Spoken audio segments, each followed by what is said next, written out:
Ever walked into a yoga class expecting a good stretch and walk out with a lifetime, or several lifetimes of memories instead? So there I was, pondering my screwy life choices that got me here and innocently signing up for a weird yoga class that promised more than just a good stretch. It promised a stretch through time. The instructor was a hippie lady who looked like she'd been smoking too much pot and whatever else.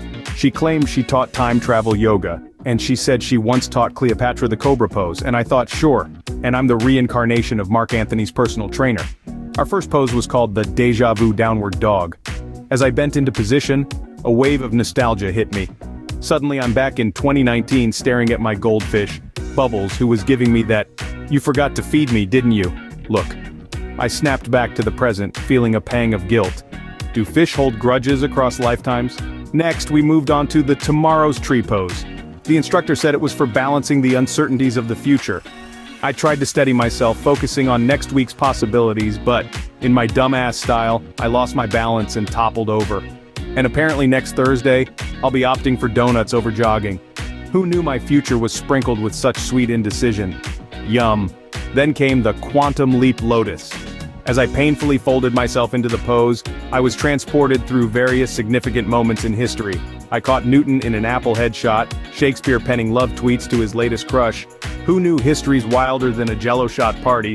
The final pose was the Eternal Warrior. As I stretched, I saw flashes of my past lives, a Roman gladiator running for his life, a medieval jester about to be beheaded for making a pass at the Queen, and most disturbingly, a 1980s aerobic instructor. The leg warmers. The flash dance. Oh, the horror. The horror. And that was just the warm-up. Buckle up. Or should I say, stretch out.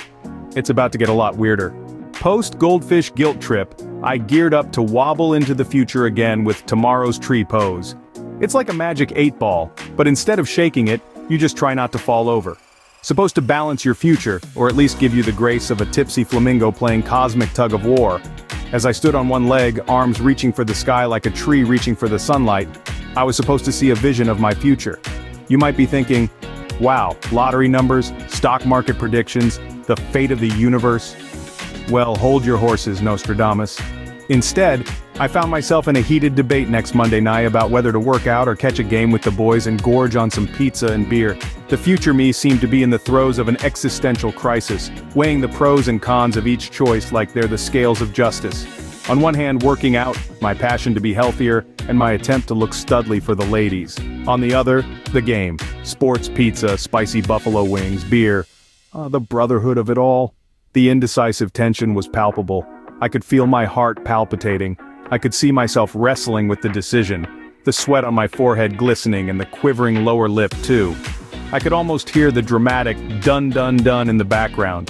Then, in a moment of what I can only describe as game, beer, pizza, buffalo wings induced epiphany, I saw my future self reach for the phone and tell my buddy Jim that I will be coming by later to watch the game, and for him to make sure the buffalo wings were extra spicy.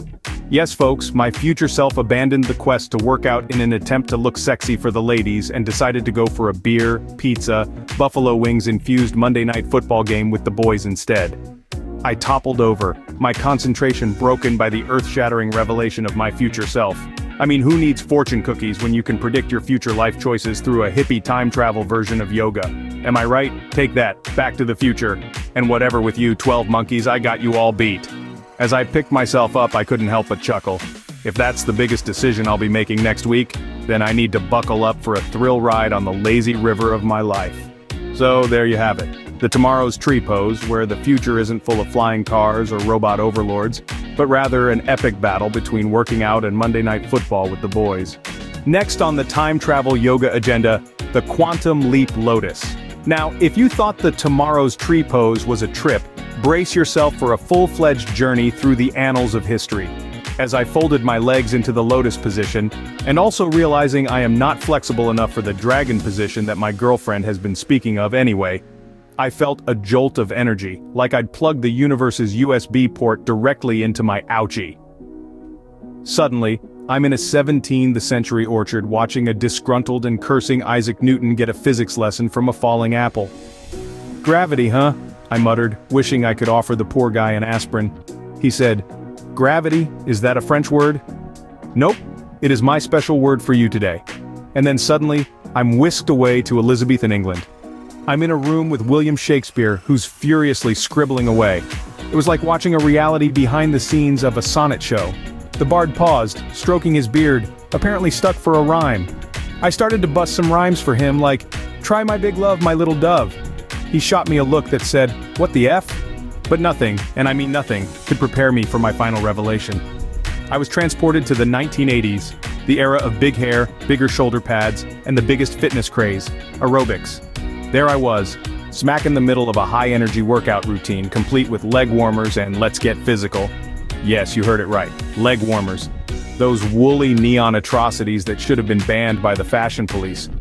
I was an aerobic instructor, leading a sea of enthusiastic fitness enthusiasts, all of us bouncing around in our neon leg warmers, the horror, the fluorescent fuzzy leg-warming horror of it all.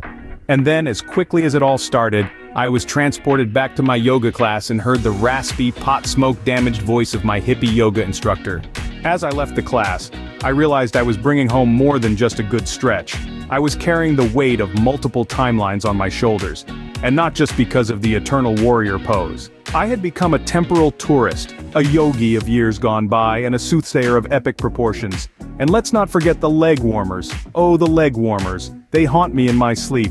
Their neon colors, a blinding reminder of my past life's fashion faux pas. I can't look at a pair without shuddering, and don't even get me started on the horror of seeing them in a retro shop. It's like running into a ghost from your past if that ghost was made of brightly colored acrylic and smelled faintly of sweat. Yuck. Yet, despite the existential dreads of yoga time travel, I found myself drawn back to the time travel yoga class again. There's something addictively exhilarating about stretching your body and your timeline. Plus, it's always good to have a heads up on next week's events, especially when it involves my girlfriend. So, if you're up for a blend of fitness and time travel chaos, give time travel yoga a try.